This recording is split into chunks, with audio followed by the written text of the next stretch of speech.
Hi hello friends. Good morning good morning good morning. ఈరోజు చేప పేరు వచ్చి జల్లండి. ఇది ఇది కూడా సముద్రంలోనే నివసిస్తూ ఉంటుంది. బ్రతుకుతూ ఉంటుంది. ఈ జల్లకున్న ప్రత్యేకత ఏమిటంటే ఇది టేస్ట్ చాలా బాగుంటుంది. అయితే మనకి ప్రతి ఒక్కరికి ఏదో ఒక సమయంలో కోల్డ్ చేస్తుంది. అదే రొంప చేస్తుంది కదండి. ఆ రొంప చేసే సమయంలో మీకు మంచి చిట్కా చెప్తాను ఏంటంటే, మన మార్కెట్‌లో పెద్ద జల్లలుంటాయి. ఇలాంటి చిన్నయి కాదు గానీ, పెద్ద జల్లలుంటాయి గదా! ఆ జల్ల తీసుకొని, దాని యొక్క బుర్రని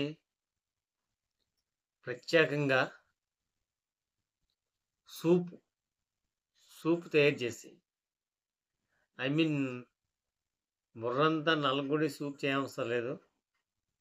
బుర్ర ప్రత్యేకంగా ఉడకబెట్టి, కాస్త చింతపండు పల్చగా ఏసి, దాంట్లో ఉన్న మంచి దాన్నేమంటారో మిరియాలు, మిరియాలు కొన్ని, కారం, వెల్లుల్లి, ఇంకా ధనియాల పౌడరు, ఇలా కొన్ని మిశ్రమంలేసి ఒక సూప్ తయారు చేయండి.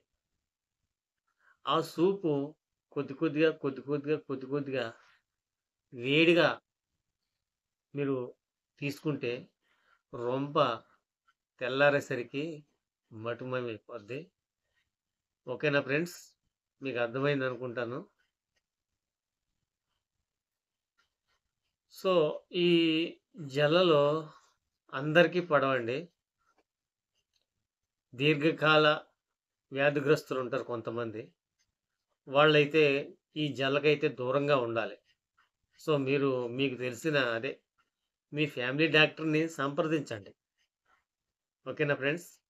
సంప్రదించి జల్లలు తినాలి లేదా అని కనుక్కొనే మీరు తీసుకోండి. ఎందుకంటే ఈ జల్లలు అందరికీ పడవు.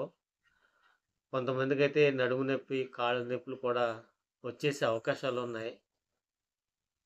సో, ఎందుకు జల్లలు పడవంటే చూడండి చెప్తాను మీకు. దీని పైనున్న చర్మం ఉంది కదండీ!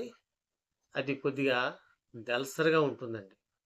అంటే దళసరిగా ఉంటే పడదనే కాదు గానీ, దీంట్లో పాదరసం అనే పదార్థం ఈ జల్లకి పేర్కొని ఉంటుంది. సో, దానివల్ల కొన్ని రోగాలకు దగ్గరగా అంటే ఇది తింటే కొంచెం రేజ్ అయ్యే అవకాశాలున్నాయి.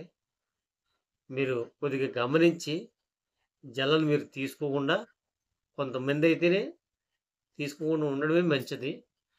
చేపలన్నీ తినొచ్చు కానీ, అందులో కొన్ని చేపలు కూడా తినని చేపలున్నాయండి. మనం చెప్పుకోవాల్సిందేంటంటే సూర. సూర కూడా చాలా మందికి పడదండి.